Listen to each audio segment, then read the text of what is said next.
Бул 1 гектар жер аянты Сузак районунун тургунуна бөлүнүп берилген ушул жер. 16 жыл аралыгында бир үй бүлөнүн жылдык кирешеси дал ушул жердин түшүмүнө көз каранды. Бирок акыркы жылдары айрыкча пакта өсүмдүгүнөн жакшы киреше таппай, дыйкандын көңүлү сууган. Бул жылы кымбаттап калат деген үмүт менен быйылда пакта өсүмдүгүн эгүүгө камынууда. Эртеңден пакта эгүүнү баштайбыз. Быйыл күн жакшы болуп берди. Эми ушу 1 гектар жерге 16 жылдан бери пакта өсүмдүгүн өстүрүп келем. Кээ бир учурларда кетирген чыгымды да актабай калат.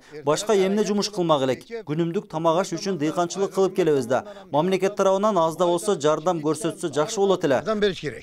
Жыл сайын дыйкандарга жардам көрсөтүлүүдө деген өкмөттүн отчету эле болбосо, жазгы талаа менен алектенгендер эч кандай жеңилдик ала алган эмес. Баарын базардан эле камдап күн өткөргөн дыйкандар үмүтүн да үзүп койушкан. Эгер күйүүчү майларды арзандатып, техника тартыштыгын жоюлуп калганда бир топ айыл чарба багытында алдыга чыкмак дешет Сузак районунун тургундары. Айдайсың, аны малалатасың, аны ордурасың, аны ташыйсың, ошол жакта расходторун эсептегенде өздөрүн чындыгында дыйкандарды актабайт.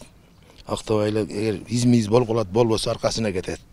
Окшогон нерселерди мамлекет кичине караштырып дыйкандарды, удобренияларын караштырып, ошайды соляркаларын жок дегенде соляркасын да арзаныраак кылып берип койсо, дыйкандарга кыйла жардам болот эле.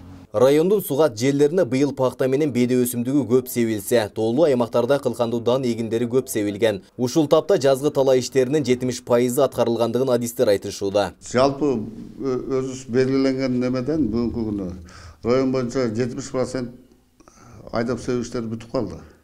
Эми азыраак калды, мына жүгөрү калды, шаалы калды, пакта калды. Жашылчадай эгилип калган культуранын түрлөрү уже эгилип, почти бүтөйүн деп калды. Ал ортодо жаздын 2 айы башталганы менен көчөт сатуу иштери токтой элек. Мөмө жемиштер гүлдөп болгону менен тоолуу аймактарда кар эми кеткен. Сезонго келсек, сезон бүтө элек. Сезон почти нормально. Азыр разгар көчөт эгилип атат. Тоо жак да сык бүтө элек. Тоо жак эми башталган жерлер, кар кете элек жерлер бар. Эми кээ бир чөлдөр жердегилер көчөттөр уже убакыт келди, алар токтотот. Негизинен азыр мына жаллап атын тоо жактары келип атат мага. Сузак районунда 44.499 айдоо жери бар. Мында күз айында 7.430 гектарга будай эгилген. 4.781 гектар аянтка беде өсүмдүк өстүрүлөт. Ал эми бул жылы 22.237 гектарга эгүү пландалган. Айбек Исабеков, Замирбек Тойчубаев, 7 канал.